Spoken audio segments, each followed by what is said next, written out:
Hi guys, in this video we will demystify how to design with differential traces for USB connectivity on a standard FR4 PCB.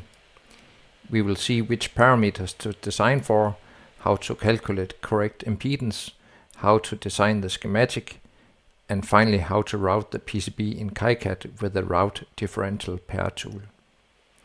With this tutorial I hope you get confidence into designing your own USB-based KiCad projects. So let's dig into it. But before we start, please remember to like, share, comment and subscribe to this channel.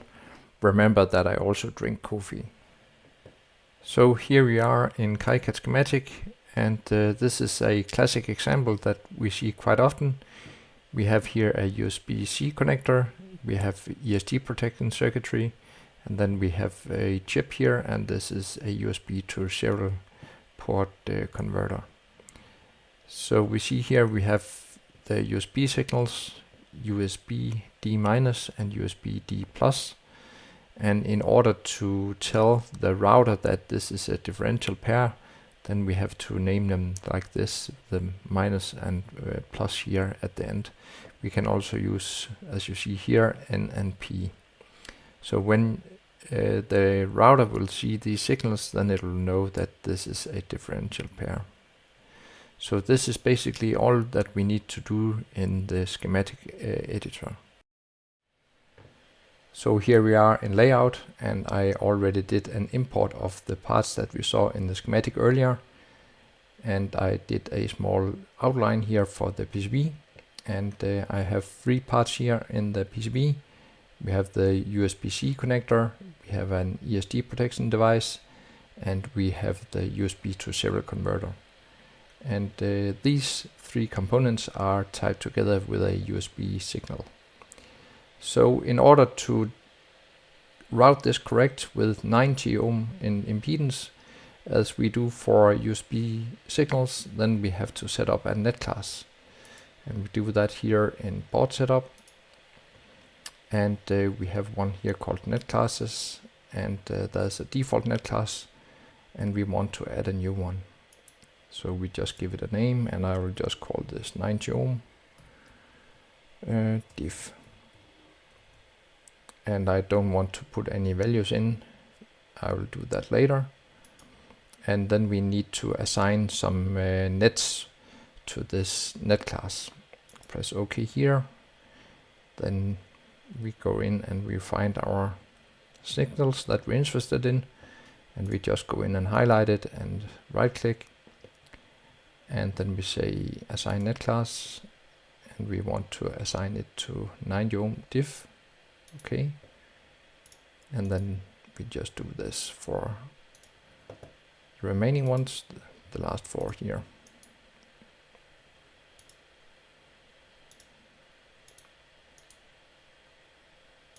And this was the last one.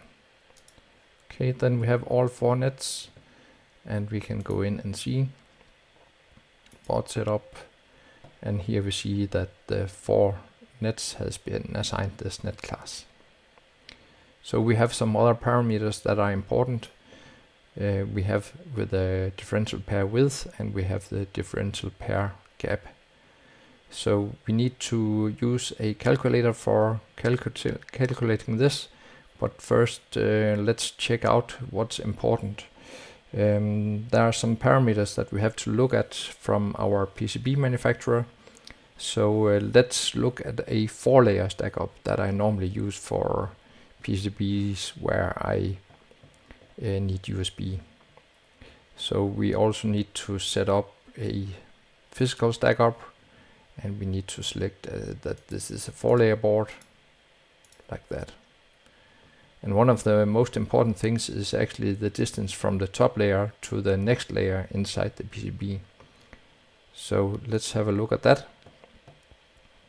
So we can go in here to PCBWAY, and we can look at their product capabilities and multi-layer laminated structures. And then we go and look for a 4-layer PCB. So they have a lot of different stack-ups. So let's see, we need a 4-layer board, and we will go for a 1.6 millimeter thick PCB, and we will use 1 ounces for the copper. And we search, and we see we have 3 boards to choose from. And what we can see is that they normally use a stack up in between layer 1 and layer 2 with a size of a thickness of 0.1980 millimeters, and that's the same that they use everywhere. And we can see that the dielectric constant is 4.74. That's also something we need to use in our calculator. So now we have some important variables to put into our calculator. And there are different calculators to choose from. You see I already opened this one from Sierra Circuits. And here we can simply insert some of the parameters in order to calculate the width and the gap. So let's do that. And we know that the height of the PCB here is 0.196 millimeters, and the dielectric constant was 4.74. And we would like to go for a target impedance of 90 ohm, like that. And let's see if we can calculate the width on. We need to set this in millimeters, like that. So what we get out here, we want to have the width of the trace, and we want to have the gap, or S, here. That's what we are looking for. So we need to put in some more data here. Let's say that we will go for 0.15 millimeters in distance between the traces.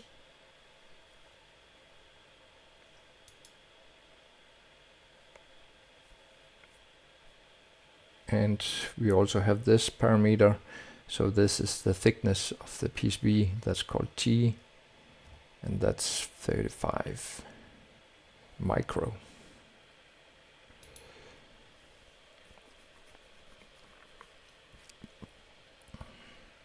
So now we calculated that the width in millimeters of the trace would be 0.0038 millimeters, and of course this is way too small.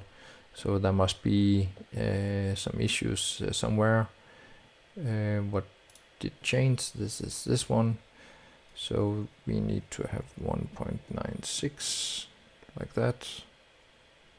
And let's calculate again. And here we have 0.2527 millimeters. And we get approximately 90 ohms. So now we have 2 parameters here. We have the width and we have the separation, or S. So we can now put those 2 numbers into our net class.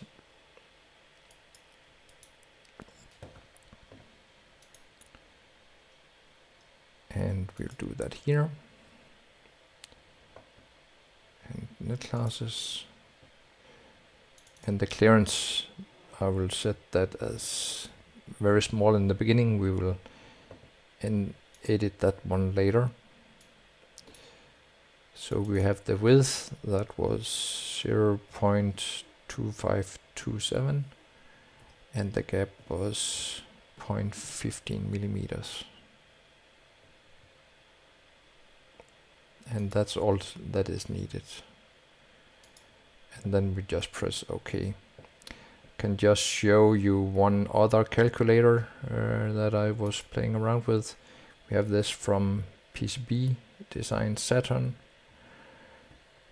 and we have the same parameters here: 0.2527 millimeters, conductor spacing 15 0.15 millimeters, and the conductor height, that's the height of the dielectric material, and that was 19 or 0.196 millimeters. And we go for 90 ohm, and this is a USB 2, and this calculates to approximately 86.3 ohms. So they're quite close together, and we have the dielectric constant over here, 4.74.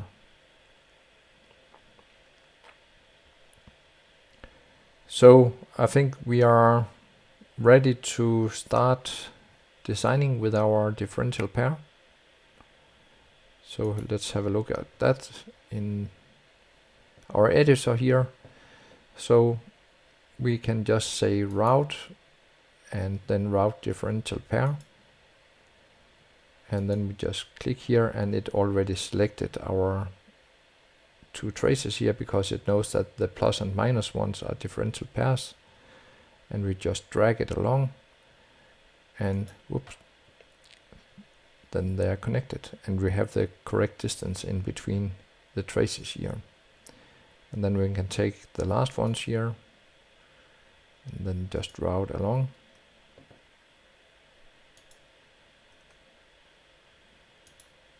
And let's move it in here into this circuit.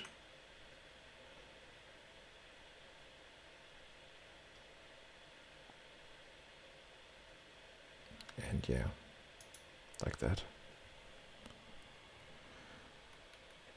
It's quite easy, and now we are sure that it has the correct impedance. So one other thing that it's important that if you put a fill on this layer, then you need to have a distance from this trace to the fill or to the copper that you put on here. So let's check out how we can do that. We will just place a fill. Let's try and select 1 millimeter here. That, and then let's place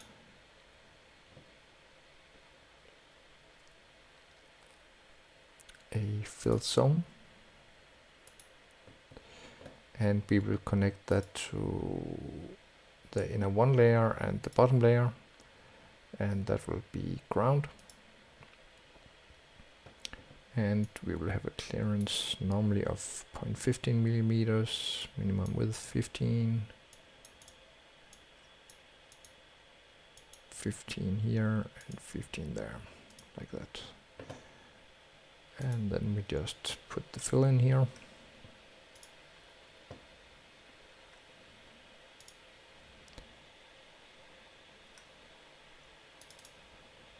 Like that. And press B, and then we see everything will be filled. But you see now we have a very small distance here to the differential pair, and normally you say you would like to have a distance between the fill to the differential pair of 3 times the width of the trace here. So the trace width, that was our 0.2527.